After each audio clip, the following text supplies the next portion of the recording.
As Kelly mentioned, this Hall of Fame represents the very best of what the Kansas City Blues stands for.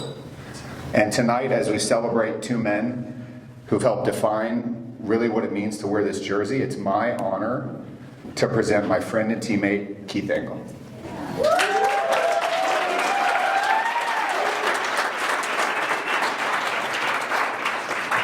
Keith gave this club 10 seasons on the field, from 2002 to 2012. And I was lucky enough to share that entire chapter with him. 10 years playing together. 10 years of bus rides, flights, practices, matches, beers, wins, a couple losses, and a lot of stories that we don't have time for tonight. But Keith was an awesome teammate and somehow an even better dude.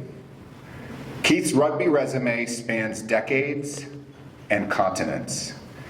From captaining at Indiana University of Pennsylvania, where leadership came early for him, to representing all Florida against Welsh touring sides, to forming a team on his own aboard the USS Proteus. He brought rugby wherever the Navy took him. He represented Guam in the Battle of the Marianas.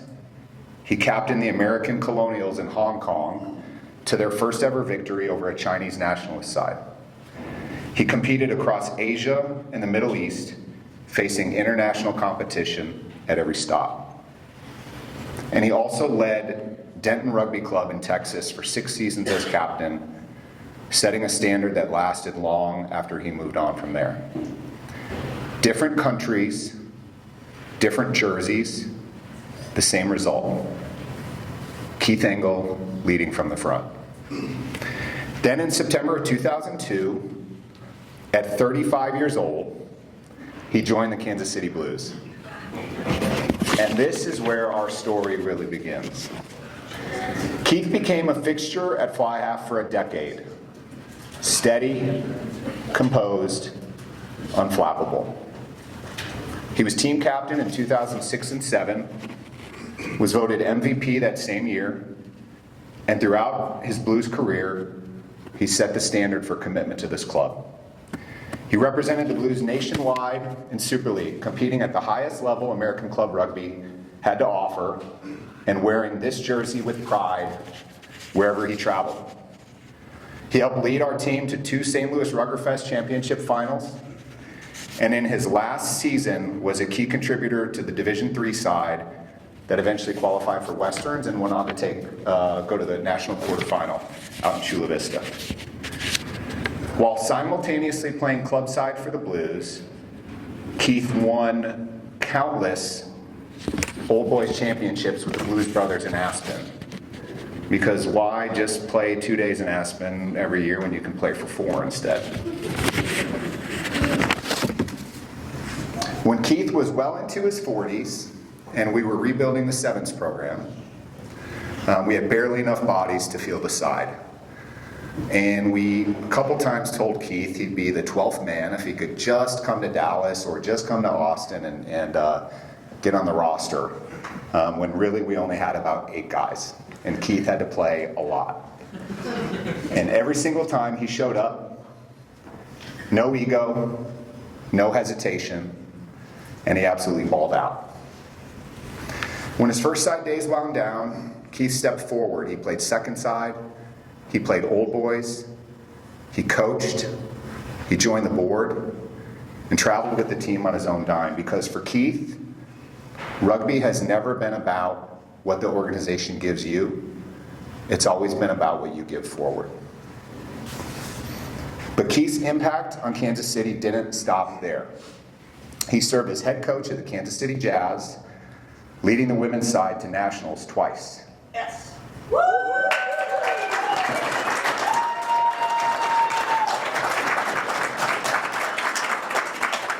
And to the women of the Kansas City Jazz who are here tonight, welcome. You're a very important part of Keith's story. And Christina wasn't just cheering from the sidelines either. The heater was out there playing for the Jazz and making Keith proud all the way. And anyone who knows Keith and Christina's story knows that this moment belongs to Christina just as much. Congratulations.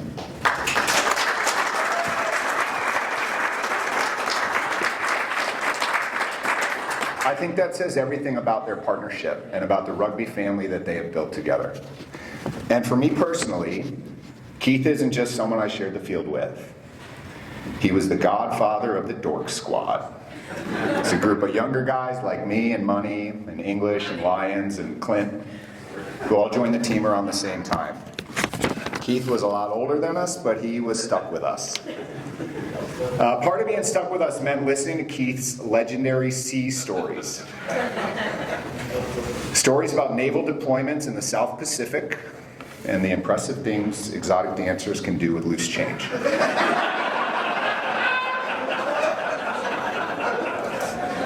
Keith is a proud Navy veteran, but he'll also remind you that today veterans are rightly recognized at ball games and public events, while back in his day, getting paid on the first of the month meant going down to the dispersing office and keeping his head on a swivel so he didn't get rolled on payday.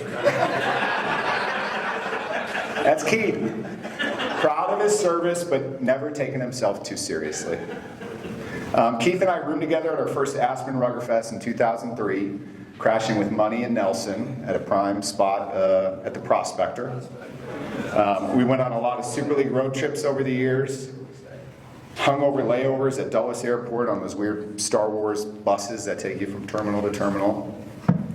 And then that fateful Saturday, driving back up 71 Highway after a game in Springfield, listening to Rusted Root on repeat for what felt like the entire drive, over and over and over again. Interrupted only by a brief and infamous stop at Virgil's Bar and Storage. Keith was driving. Somehow we all made it home. If you've ever been to Arrowhead on a Sunday, you know about the F-22 crew. Where's the F-22 crew? Keith and Christina don't just host a tailgate there, they create a community. The F-22 crew is legendary, not because of the food, not just because of the drinks, but because of the people. Everyone is welcome, no one is a stranger for long, and somehow there's always room for one more, and that's Keith. He loves a good time, he loves bringing people together, and he makes sure everyone feels like they belong. But here's the thing. As impressive as his rugby resume is, it's not why this room is full tonight. It's because of the kind of teammate and friend Keith has always been. Hell yeah. Keith Engle is a husband, a teacher, a Navy veteran, a coach, a teammate, and now he's a Hall of Famer. I'm proud to have played alongside him. I'm even prouder to still stand next to him. Please join me in welcoming Keith Engle.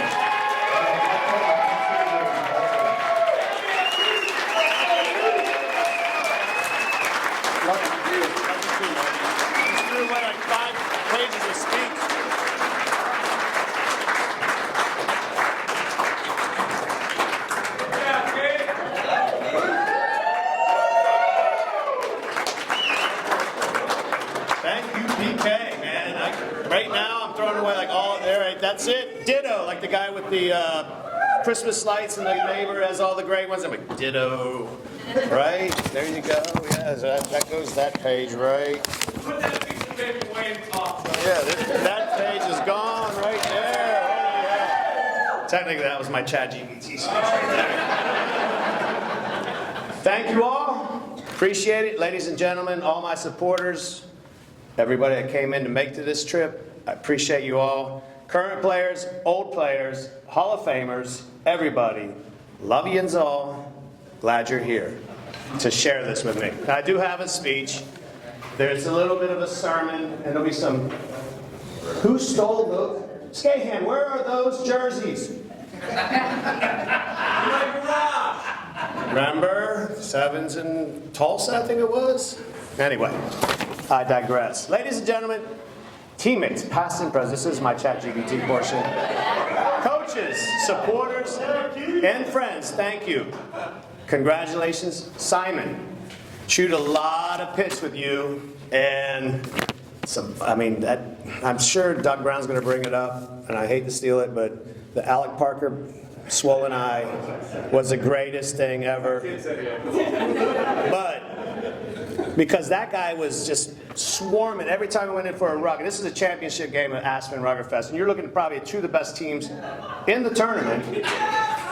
And he's punching everybody over, and I was playing scrum, I was like, this asshole. I mean, I know he played for the Eagles or whatever. Next thing I know, he backs out of a rut or mall or whatever, and his eyes just. I'm like, who the hell did that? So I was like, oh, I did.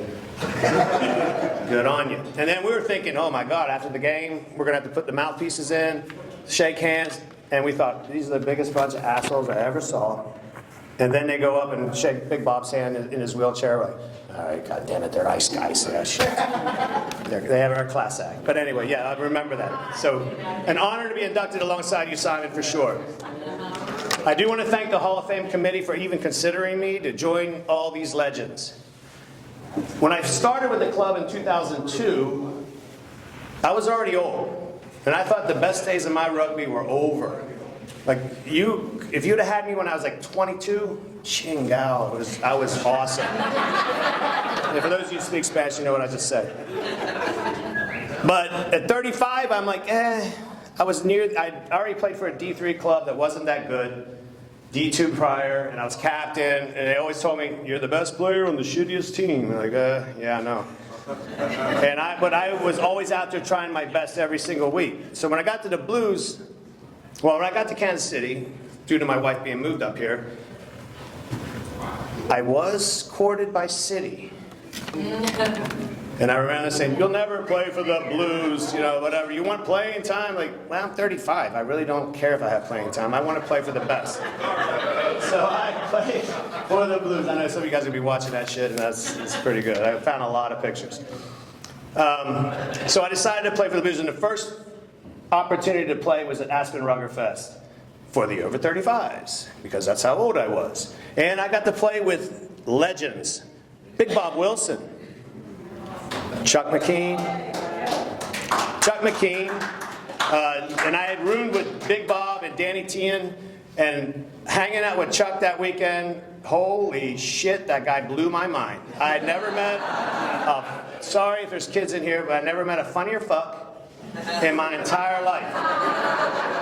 Because I had that twisted sense of humor, and his humor was right up my alley, and damn. So I had a full face full of him the whole week. Even on the flight home from Denver, he was using his Luis, his little flight attendant, and Luis enjoyed it. He didn't give a shit that he was doing that.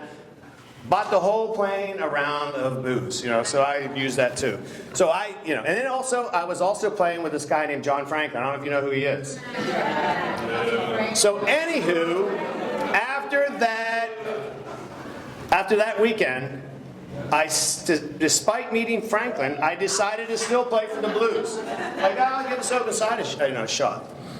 And so, like I said, of the many clubs I've played for, I've never been really at a club where I didn't want to hang out with a bunch of guys and knock a few back with. Nice guys. Rugby community is still rugby community no matter what. But with these guys, it was more like family to me. And here's why. Because I look around and I see youngsters. They were little youngsters. I remember them being this big, and now they're not. Like meeting teammates' families at the spaghetti dinners, Don Bosco, delivering the presents of Don Bosco, which is now Clumpy's seniors community service hours now, so I kind of backed away from that. But yeah, the Don Bosco days, games, and dads like Travis and Clumpy, and those guys would bring their kids. Ty Gray would bring their kids along. The kids would be on the sidelines. Watching them grow up. That is what I enjoyed, because we don't have kids ourselves, but we always enjoyed having the children around and watching them grow up. Like Carl Tripp's boys. All those, all the kids that have grown up. And now we even have some kids, thanks to the Cummings family, their kids are bringing their kids out. And yeah, I'm telling you, with Cody Weber's kids coming out and Marty's kids, I know they got their hands full, that group, because they are some crazy kids. I love them though. Yes. That's what I love about this club. It's been more about family for me. And we've had some good years though. We've had some tough ones too, where wins were hard to come by. But we always stuck it out. We had pride and committed. PK and I were talking about that not too long ago, about yes, it was tough. But the guys that we had would commit. We just didn't have enough of them. When I first got to the club was so deep, and Simon knows this. Our second side could beat most Division I teams in the country. Hell, our 35 and over team could defeat most of the Division I teams in the country. I know this because we put an over 40 team in the Kemper Arena Sevens because the D1 team had their own match. And they said, well, we need to have a representative team. So it was like me, Clumpy, I think Derek Manell, Mike Asika, Skahan was part of that. And we totally destroyed all the teams that were half raised in sevens. But of course it was indoors. We didn't have to run as far. But we did. We totally destroyed them and won that tournament. But like I said, but a few years later, we could barely get 14 players to Omaha. And Jim Schneewise played wing in his 60s. He just showed up and watched. That's where we were getting to. And then eventually we get to robust times again. We always had those hard men, like I said, and we just didn't have enough of them. But fully committing to your teammates and being committed to getting better, this is you guys now. And I mean playing hard for 80 minutes, not 20, not 60. That's how you make this club back into robust times. So my message is, young guys that are here, and I've seen a few of you, you need to recognize your shortfalls, improve upon them. Stay on top of your skills, watch better players, and learn. Commit to your team, your mates, and your crest. Eventually, the Blues got better. Yeah, I know that dude. And my final year as an open side player, we sent 2 teams to nationals. And I felt that was an appropriate time to walk away. And I know I probably stayed longer, just longer than I should have. But I didn't care. I wanted to play. I'll play B-side. I'm fine. Engle, do you want to be a sub for? I'm fine. Yes, I'm fine. I wanted to play. I wanted to help the club. So when I stepped away, I thought I stepped away, but thanks to Carrie and Paul Tripp, they started forming these over 50s, over 55s, and over 60s. And I started playing again in Aspen because I was like, I'm way beyond the over 35. So doing that, that was fun, enjoyed that, and actually finally won an over 60s mug, hell, I'm old. But anyway, yeah, so that's what I'm talking about. Hey, I know that dude, those dudes. Anyway, so I want to give a big shout out to my supporters. I have 2 tables here. Thank you guys for coming. I want to really give a big shout out to my jazz girls. Erica Kling, Sonia, since I've known ya. Krista Kassler, who had to tell me that she knows a bunch of you assholes out here that yelled at her as a referee. I'm not naming any names. Eddie Cummings. One of them. And she had to come to me and say, I'm never reffing another junior blues game again. I'm like, yeah, sorry. I don't know what to tell you.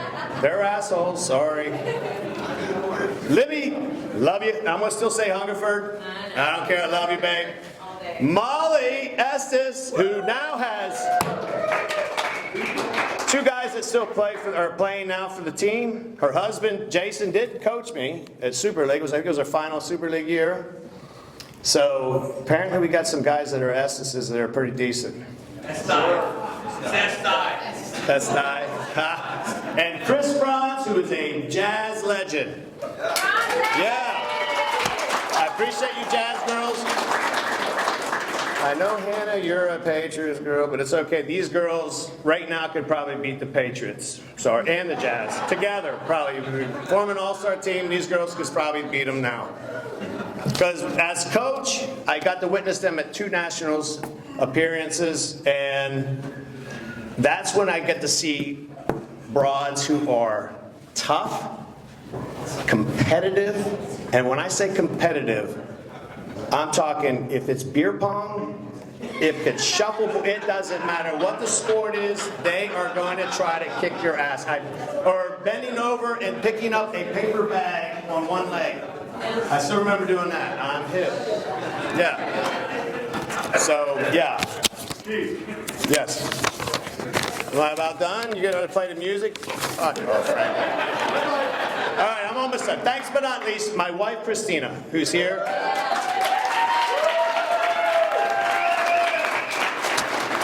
Now, when we met, I told her, I said, look, I do 2 things. I surf. When I met her, I was like, I surf and I play rugby. Well, there's no ocean here. So, anyway, she has put up and allowed me to participate in this sport in one manner or another, whether as a player or as a coach, without any question. And I don't know any woman that's ever put up with more rugby widowness. Wait, Kelly Jackman's here. Sorry, she beat you. But thanks, love. This is as much you as me. And in conclusion, yes, Franklin, I am in conclusion. Having played for almost as many teams as Jackman, I have taken a lot of things that were useful on the pitch and off from various coaches.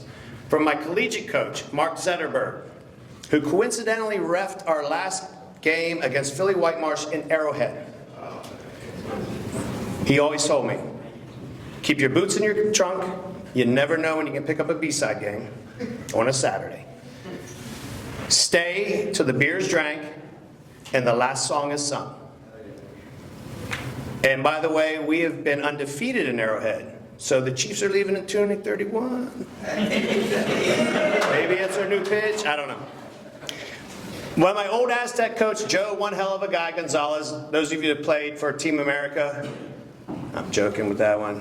Classic American Eagles, know him, know his son. He taught me that fun stops on the way back from a road trip was always a good thing. It's that 2-hour drive. Your wife is asking you, why did it take you 6? You stopped at 4 hole-in-the-wall bars on the way home. Good, and that's something we probably need to institute for our club as well. And then, my final bit of advice from a coach would be from Bob Telfer, God rest his soul, who just passed. And everybody already knows what I'm about to say. Don't be a soft cunt. And those are words that all of our blues druggers need to live by. Thanks, and I love yins.